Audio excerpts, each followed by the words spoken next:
it's my favorite. These are my favorite episodes that we do, Rachel. Is this our third annual Naughty and Nice List? Wow. Our third annual Naughty and Nice List episodes. As you will be able to tell, at least by my outfit. Maybe Rachel's going to do a costume change later, but we are recording these back to back.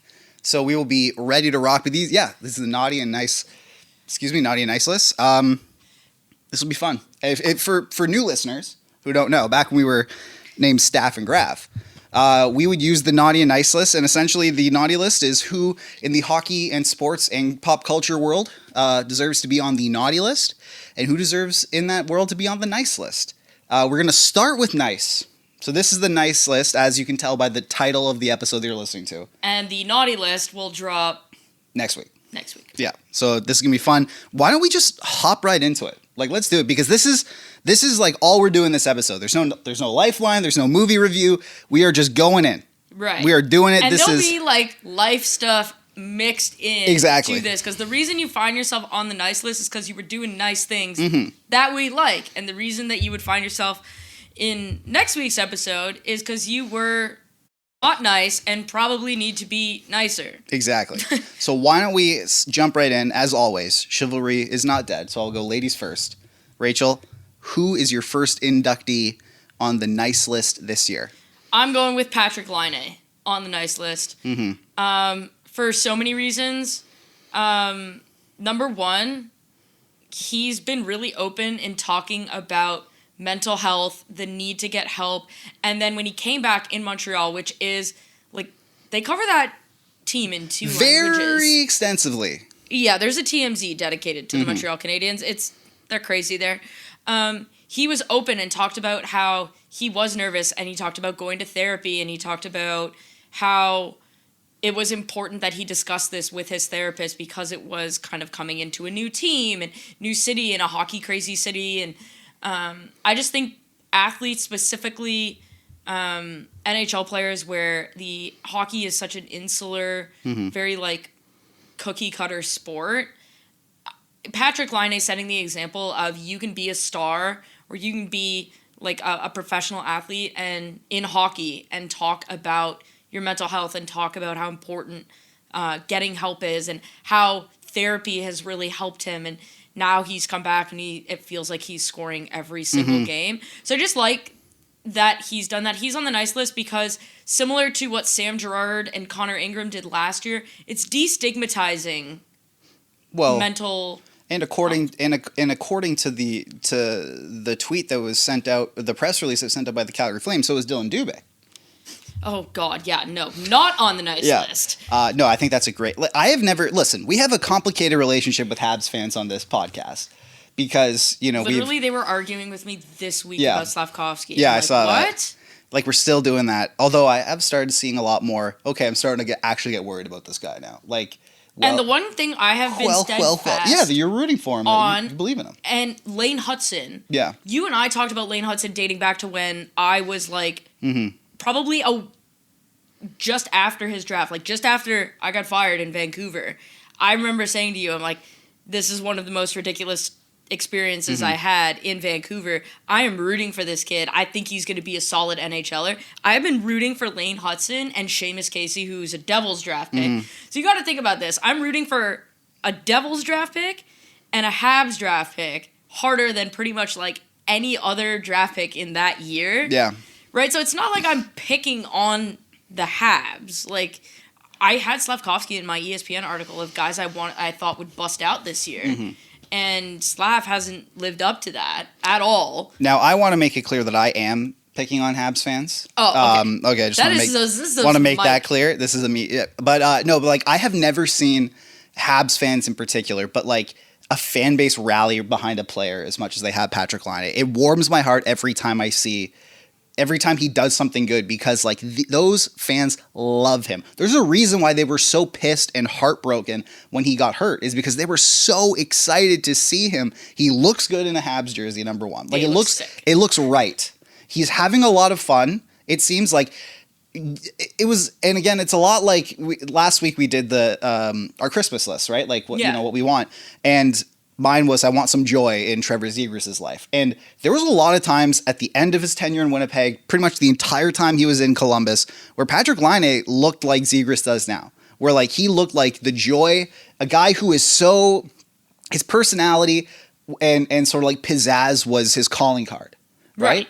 Like you remember his draft, like the draft night or maybe draft lottery interview where he was literally like laying down in bed, like it was incredible. It was awesome. Like that's the kind of guy he is. He was interviewing with Jeff Merrick. It was Jeff Merrick, yeah.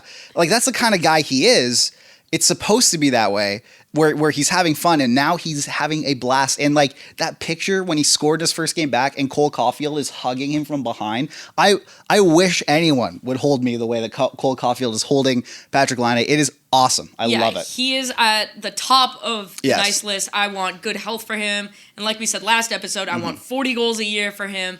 Like it's not a secret. I don't love the Habs. Like even though I'm de facto part of Habs lore now, given who my stepfather is, but like I'm kind of at the point where there are certain players for me, instead of rooting for teams now, I'm a big root for players. Yes. Patrik Laine is at the very top of that list, and especially because you and I, like, we are pretty open about our mental health struggles. Like, I battle PTSD, anxiety, and depression. People love to make fun of me online for it, but it's one of those things where I think maybe somebody like Patrik Laine coming out and talking about therapy and talking about getting help will make it so that... In that fan base, too. Yeah, make it so that people, not only in that fan base, but in hockey as a whole, understand that, like, you can play through a broken finger. If you can't get out of bed because you have debilitating depression, you're not playing hockey. And so... Or if you are not playing it at anywhere near the level that will allow you to be successful. Exactly. And so him being a true leader in that sense, I wish absolutely nothing but the best for that guy. Like, he is top of my list this year. So welcome to the naughty list. Welcome to the nice list, Patrik Laine. For me, I have a couple, like, there are a couple people that are looped into mine. Ooh. Like, it's like a chain of people. So the inductee to my nice list is the farmer that harvested the seed that then passed it on to the groundskeeper who laid that seed into the field at the Cleveland Browns Stadium that allowed Deshaun Watson to tear his Achilles. Honestly, yes. Those, I'm assuming 3 people, or however many people I mentioned there, they are on my nice list. And all of the groundskeepers at the Cleveland Browns Stadium. Yes. Because no one's blaming the field for that, but it was a non-contact injury. And they are on my nice list because we don't have to watch Deshaun Watson play football on Sundays anymore. And we get to watch Jameis Winston, who is the height of entertainment who at is this just point. Fumbling. Like, I have never seen you've seen the Leroy Jenkins clip way back in the day, right? Oh, yeah. So he is Leroy Jenkins in person, like embodied. Like he is the fact that Jameis Winston can have a season of 5,000 yards, 30 touchdowns, and 30 interceptions is the ultimate, like, sir, you have 21, hit me kind of thing. It's remarkable. I love it. He's also, like, iconic in the media in the sense of, like, I'm praying for God to deliver me from my pick sixes. Sir, what? Oh my God, it's great. I'm just thankful we don't have to watch Deshaun Watson. That's what I'm saying. Like, anymore. And we had a big conversation about it on the pod a while back. But like, this is an injury that you're allowed to cheer for. This man is a deviant, and bad person, and perma naughty list. Perma naughty list. Like, there's no point in talking. But this man is a straight up deviant, and the fact that he's still gonna get paid. And, he's still going to have like all that kind of stuff. But the fact that that he was able to go back to playing football and being a national figure and doing the thing that he loved and worked for, when potentially a lot of the people that he harmed while they were doing that very same thing won't be able to do it anymore. It's nice to see sometimes the bad guy get what he deserves. Yep. And so I just think I include Again, the farmer that harvested the seed, that gave it to the groundskeeper, that laid the foundation, that allowed Deshaun Watson to to tear his Achilles. I just want to say thank you to those two fine gentlemen because they spared us a lot of bad football, and they also allowed some sense of karma to exist in the world. What do you got for me next? Who else is on? Oh, you want me to? Yeah, is this a snake draft now? Like, I don't know what we're doing. Sure, but okay. Mine is whoever decided to give Amazon hockey rights. Yo, 10 out of 10 to that person. Whoever at NHL head office made that decision. Or even like whoever at Sportsnet was like, oh man, we got to get rid of these Monday nights. And whoever at Amazon was like, let's get those Monday nights because the broadcast is awesome. Like the ambiance is awesome. It's doing a great job. I love that I can turn on my PlayStation when I get home and go to the Amazon Prime app and just click it and you're good to go. I don't have to do a bunch of stuff. I don't have to deal with cable packages. I don't have to go to like Sportsnet Now, which basically just doesn't work, glitches every time you try and boot it up. TSN doesn't even have an app for the TV, so you have to go on your laptop, open it up, connect it with an adapter, that kind of thing. Like it's the most annoying thing in the world. And like this is just like very streamlined and all that. They do a great job. The personalities are great. The fact that they just kind of do some like ambient rink noise, they seem to sort of crank the volume up on the crowd. It's been fantastic so far. Yeah, I mean, getting John Forsland, huge W. Well done to the Amazon executives for that. But I even like the studio show with Andy Petrillo, Adnan Virk. I kind of hoped that they'd get Jeff Merrick because I thought he would have been great. Like, he could have been, like, the Amazon insider kind of thing. But I think that when you look at what Amazon is doing, they're kind of becoming an example of, like, TNT is the fun stuff, right? Mm-hmm. Yeah. And maybe, like, probably talk about broadcasting as a whole right now, right? Sure. Because on my nice list is the people at Nation Network who said Jeff Merrick gets his own show and rebooted Merrick versus Wyshynski. Those people on the nice list because Merrick versus Wyshynski was, like, one of the first, like, real hockey community podcasts. That was the first ever hockey podcast I ever listened to. So I think Me too. Hockey as a whole, from a media perspective, got better this year because we had the introduction of Amazon. Mm-hmm. TNT took another step forward in terms of being fantastic. We're getting, like, ESPN's doing theme nights now where, like, Arda Ocal and Kevin Weeks are doing voiceovers on, like, animated stuff. Like, the Simpsons game for, like, for NFL was sick, and I kind of hope we get that for hockey. Well, we kind of do, right? Like, we get Big City Greens or whatever. Yes, the Big City. But, like, I want it to be literally like the Simpsons. I want it to be the Simpsons. Like, watching Mo Sislak put a cornerback in an absolute blender was fantastic. Yeah. But I think hockey as a whole, in terms of broadcasting this year, really improved. Like, the bar from some of the broadcasters was moved higher. And I think as a whole, from a fan perspective, we are better for it, right? When Jeff Merrick is doing Jeff Merrick stuff, and when Merrick versus Wyshynski is back, we're better for it. Yeah. When we're allowed to understand and hear what the crowd and the ambient noise is, because Amazon is leaning into that, we're better for it, right? Absolutely. And so I think, like, on the whole, everyone who was involved in those decisions to allow Amazon to do what they're doing, to allow TNT to have the panel with Liam McHugh and Biz and Wayne Gretzky and, like, the rotating cast of characters that they have, that's always engaging and fun. And if you think about it, like, the interviews that they have with, like, John Cooper and Brad Marchand and, like, that funny stuff that you were talking Absolutely, about. Yeah. That's perfect. Like, those broadcasts allow the games to be watched by a happier, a better catered to, and a more intelligent hockey fan. I think that's important. And as well with that, but, like, I'm really glad you brought up raising the bar because, and I hate to be super critical on the naughty or on the nice list episode, but, like, we've been fed slop of hockey broadcasts for a while, and because all we have been done is being fed slop, we have allowed that to become out, like, in Canada I'm talking about, we've allowed that to become our standard, and then real networks like real actual networks with money behind them, or at least that are run somewhat competently, were given hockey rights, and we are now seeing what a hockey broadcast can be. And it is then cast Sportsnet, I'll just say, their broadcasts into a light that we're now realizing, oh my God, it's like getting out of a relationship, going into a new relationship and realizing, oh my God, that guy didn't even give me the bare minimum. I would say, like, on Sportsnet, Gene Principe.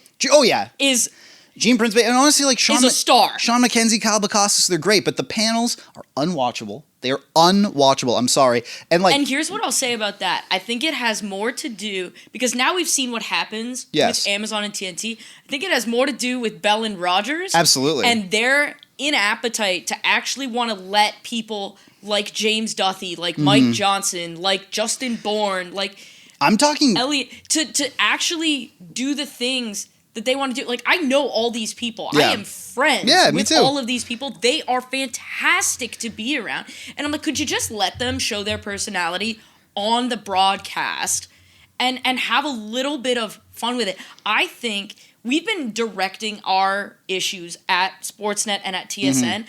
I think we need to aim our sights a little bit higher up the ladder and say it's Bell and Rogers for, like, many reasons. I don't even have a gripe with TSN. I think they're doing a great job. Like, I don't really have a gripe with TSN either, at all. To be honest. I'm saying just and you know me and Mike Johnson. Like, yeah, absolutely. There will be no Mike Johnson slander on this podcast. But I'm talking specifically Sportsnet. It's bad. And this is not a slight to the on-air talent. You are doing the absolute best. It's not a slight to the production designers and the PAs and the directors and the makeup artists and everything that goes into that, because you're all working your butts up. I'm talking about the decision makers.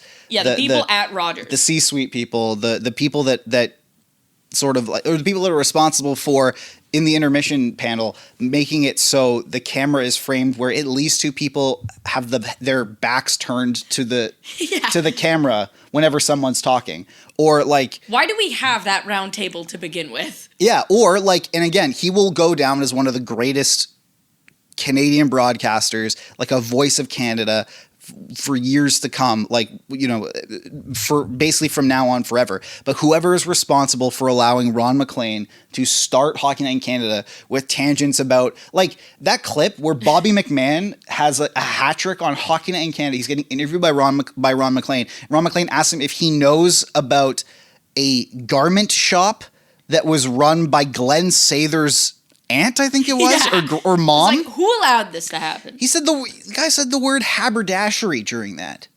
That's, like, is that a word? Yeah, but like it means like a clothing supplier or whatever. It's like, but I'm like, Bobby McMahon Bobby McMahon doesn't know. You're a pretty smart person. You didn't know it was a real word. No. And so, like, I thought you made that up. No, on the spot. I'm not gonna lie to you. I'm not clever enough to make that up on the spot. Like, it's, but like, it's stuff like that. Like, there should not be. They used, for example, like they used a Creed song, like the Higher, to get into, which I'm happy with. Like, I love that song, and whoever made the decision to get rid of Tim Thompson, the guy who made the Hockey Night in Canada montages, should never be allowed near a decision-making panel again. But it's just like, I don't give a shit about, like, when I'm watching Hockey Night in Canada, I want to get fired up about a game, and I want it to be presented to me as if this game is the most important thing in your life. Amazon Prime. Like, this is something where you have been waiting, like the Carrie Underwood, where she's like waiting all day for Sunday night. Like, I want to be. Oh. I remember when I was a kid, I would wake up in the morning, and I would just, on my Saturday, and like, it's school's over, I have 2 days of weekend, and I would be counting down the minutes until 7 p.m. that night. Hockey does not feel that special anymore because the broadcasts become bland, and it's like eating saltines like every day. And then we got TNT and Amazon, and now we're like, wait a minute here. We're like, wait a minute, like steak exists. Yeah. Or wait a minute, like, I don't know, like buffalo wings exist. Even if we're not going to get to like, they're not filet mignon yet, but like, oh my God, like food with flavor exists, like stuff like that. Yeah, like we got a nice like seasoning on our steak today. It's literally like. Yeah, so shout out everyone involved with Amazon, TNT, and making broadcasts fun again. And on that, because we're talking about Amazon, let's do it. Marty Walsh is on the nice list. Yeah. Marty Walsh is very on the nice list. Ladies, get you a man who advocates you advocates for you the way Marty Walsh advocates for players. And I'm going to start because we just finished talking about the broadcasting. Sure. I'm going to start with that. Marty Walsh was a huge part of the negotiations with Amazon to allow for that behind-the-scenes style show. I believe it's called Face Off with like McDavid and Nylander. He was a huge part of that. And for years, we have been begging. Like, I remember the old Winter Classic on HBO. Like, the first year between like Pittsburgh. Oh, all of them. Sick. Yeah, but like I remember all of them. Like HBO wrote. I was Ilya watching. Bryzgalov. You know what? I watched actually. They popped up on my YouTube algorithm randomly. Like some random account that has like 3 subscribers or something has them. I watched the Pens and the Pens and Caps, the Rangers and Flyers, and the first episode of Leafs and Red Wings. Those documentaries. That's some of the best sports documentaries I've ever seen. Like series. Like when it comes to actual access, painting players, and like there are players that I still love from those shows that like it made, you know, here I'll put it in perspective. It made, I remember from the Rangers one, it made Brandon Prust look cool. That's very hard to do. Yeah, like, and does Ilya Bryzgalov get the run that he gets without that show? So Marty Walsh paving the way and really helping the negotiations, convincing players like stars, not Brandon Prust. No, like stars. the biggest stars in the game. Connor McDavid, William Nylander, David Pastrnak. Future Anaheim Duck, Jacob Trouba. Like getting them to be like involved and bought in and like getting the behind the scenes coverage doesn't happen without Marty Walsh. And Marty Walsh understands that is important for the marketing of the game. And it's going to bring eyeballs to the game. And that's super, super important. So Marty Walsh is on the nice list because he recognizes that things like that will drive up the interest of the sport and it will drive up hockey-related revenue, which, like, dude, how sick was that Amazon series? Oh, it's fantastic. It was incredible. And you know what as well? It also, like... I had no notes. I was like, this is fantastic. Oh, it's fantastic. Do it again. Like what I like when we watched Amazon, speaking of Amazon, but we watched, All or Nothing, the Leafs. Yeah. Like that was the most sanitized, cut down, let's show no negative things about anything. Like Leafs PR went through this with a fine tooth comb type of docuseries. That's not the case with Face Off. Like no. They showed everything. They showed McDavid. Yeah, I was saying, like, his mind. What was the number one clip that you took away from that? It's Connor McDavid. I had to go on the CBC The National, which is basically Canada's equivalent of like Anderson Cooper. Yeah, it's our like number one news show in the country. It's like our version of 60 Minutes. You know what? Yeah, it's like 60 Minutes. Like, which and is Anderson Cooper, I guess. So basically. yeah.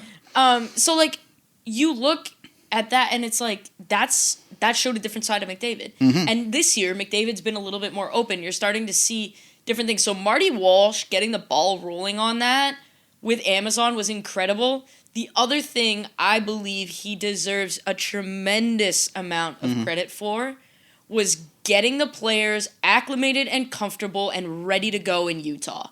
Yes. I have heard nothing but absolutely fantastic rave reviews, including from players on the team, about what that transition was like, and all of them to a man said that Marty Walsh was the key point of contact there, and Ron Hainsey, like basically Marty Walsh's staff. Yeah. So I think Marty Walsh, number one, recognizing from a marketing perspective that there needs to be some behind-the-scenes stuff was great, but also the fact that he basically had like 5 months to get Utah ready. And the reason that we're in Utah is because Marty Walsh said that Arizona wasn't good enough under Alex Morello. So we don't even get Utah if he's not advocating for the players while they're in Arizona.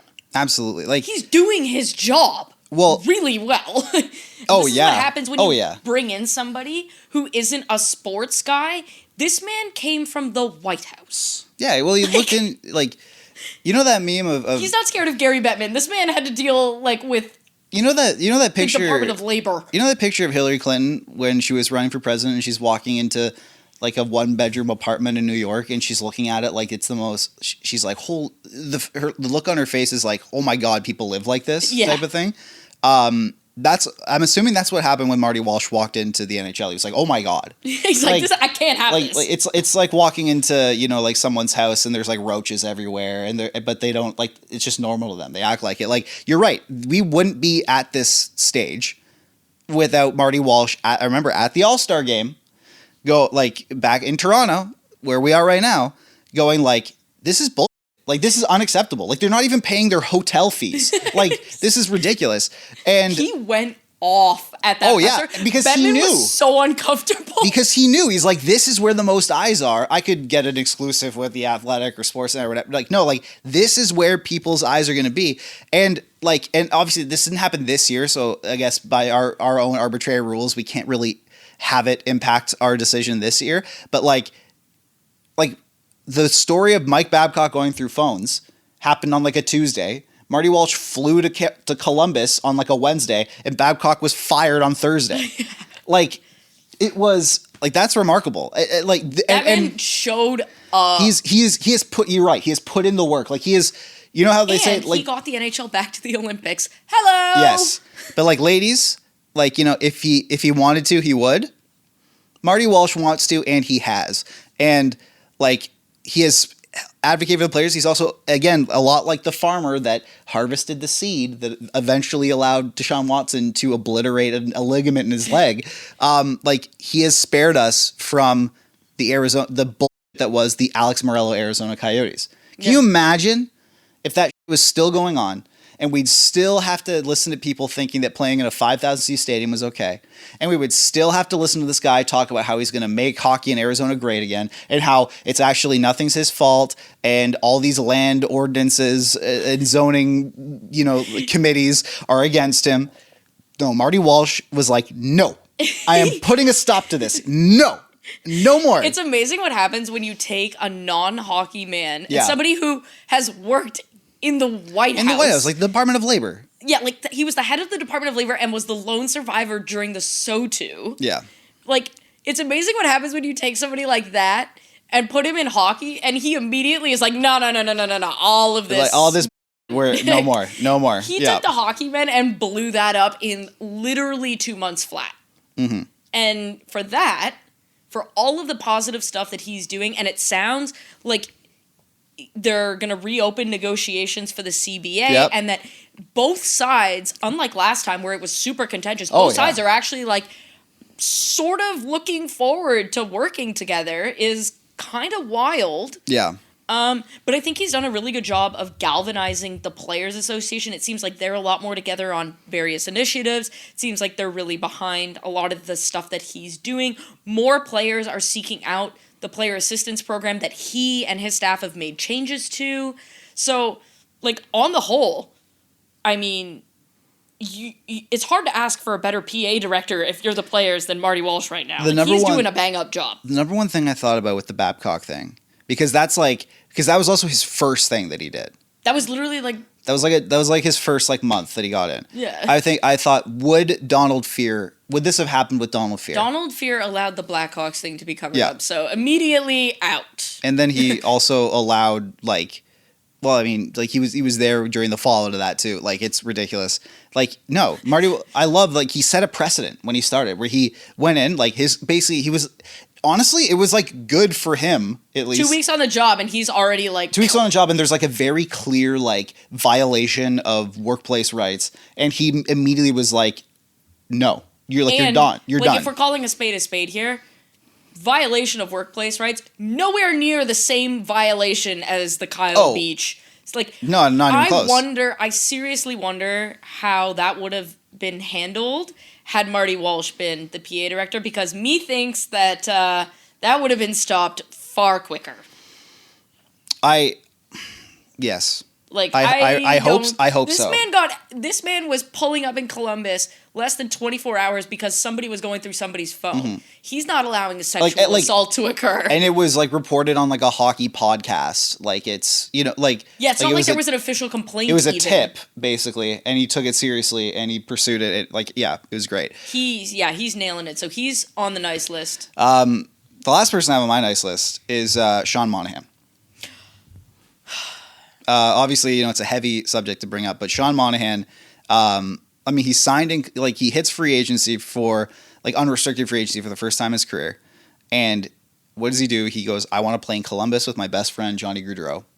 And they sign, and they're excited, and then he signs for less than he was offered. Less than he was offered, coming off, a very good year, too.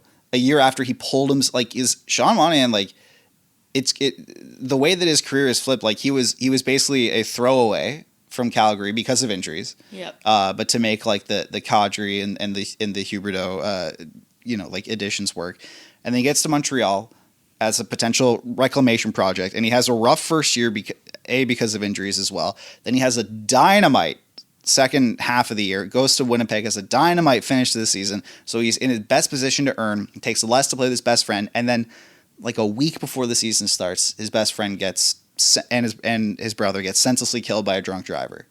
And we'll get to that on the naughty list, I assure you. And so the way that that's the way that that is a life changing, altering thing. Yeah. That is trauma and a loss that will never go away. There's a quote by Billy Bob Thornton. He's asked about his brother's death, and he's like, I'm 50% happy and 50% sad at all times, a maximum at all times, ever since my brother died. There's a melancholy that that never goes away and will never go away. And I've accepted that, and there's peace in accepting that, and that's a lot, I'm assuming, what's happening with Sean Monahan. But the way that he is rallied around Gaudreau's family, the way the community has rallied around him, the strength that he has shown in doing, no one would have blamed him if he was I need to sit this out. And not only has he done that, but he is he's tearing it up, in honor of his best friend. That's scoring in the home opener. That's a Disney movie moment. Immediately was crying. Yeah, that's something that, if it showed up in in a Disney movie, people would go well, that's Hollywood magic right there, But that happened in real life. The pain and the burden that he is carrying right now is remarkable, and yet he is, I don't know, entering every day with grace and reverence and strength, and I just think it's remarkable. Sean Monahan is. He's always been known as one of the best people in hockey, and I just think I want to honor him in some way, and so putting him on the nice list is the best way I can think of it. Yeah, I think the Blue Jackets as a whole, as an organization, have done a fantastic job of rallying around the Gaudreau family, as have the Calgary Flames, and honoring Johnny Gaudreau with donations and various mementos and things that they're doing to keep his memory alive. And Sean Monahan, I couldn't agree with you more. You saw him at the funeral. He was absolutely broken. But as an extension of that, I think it's worth mentioning that how the hockey community has really rallied. John Tortorella inviting him out to Mr. Gaudreau out to Flyers practice. He's on the ice with the Blue Jackets. He's around the team more. He was on the ice in Calgary, and people were embracing the family and seeing. I know a couple of the wives on Columbus because we've crossed paths in hockey, and the amount of times I see the Gaudreau family and Johnny's kids on their Instagram stories shows me they're just as involved now as they were when Johnny was playing on the team. They haven't been kind of isolated or anything like that. So I think, generally speaking, it's been really heartwarming to see the community around the Gaudreau family rally and really support them. And the strength of that family is really something. It's just incredible to see. It's the grace that they have, the kindness that they show people, the openness with the grief. It's heartbreaking, but at the same time, it's heartwarming. It's heartwarming, and I'm so glad that they're getting so much support from people like Sean Monahan and Eric Goodbranson and Don Waddell, the entire Blue Jackets family, and the Flames. Craig Conroy is talking about getting Johnny Gaudreau Jr. on skates, and all of this stuff just to see everyone rallying around, and it's going to be their first Christmas without Johnny or Matthew Gaudreau, and it's hard enough as it is, but now when you head into like the holidays where there's like a ton of milestones, it's just kind of one of those things where you really appreciate the people that you still have in your lives, because in a moment that could change. Yeah. And yeah, like kudos to everybody who has kind of rallied around them, raised money, provided support in any way. And yeah, I mean, Sean Monahan, Uncle Sean, as the kids call him. I mean, there's a scientific study that says if you lose like a parent, a kid, or a spouse, best friend isn't really lived in, but it's kind of like a... Yeah. It's like your production in sports drops by 30% that year. His has gone the opposite way. Mm-hmm. It's almost like it's fueling him. And just enough can't be said. Like, to be an ambassador for the sport the way he has been is truly tremendous. So yeah, he's really on the perma nice list. Yeah. Anyone else you have on your nice list, Rachel? That is the extent of the nice list. I think we covered everything we wanted to. So that is this year's, our 2024 induction into the nice list. Obviously we'll have a graphic that will show everything, but that'd be fantastic. Come back next week for the naughty list. But before we do that, please donate to Jumpstart, our charity of choice. Those kids also on the nice list. Jumpstart helps economically disadvantaged kids play team sports, which is a cause that's very near and dear to Rachel and I's hearts. All of the links and everything will be in the description. So if you can, please donate because Jumpstart, they are a charity of choice. Rachel, we will be back when you are clad in Grinch attire to talk about the naughty list. And on that, we will see you next week.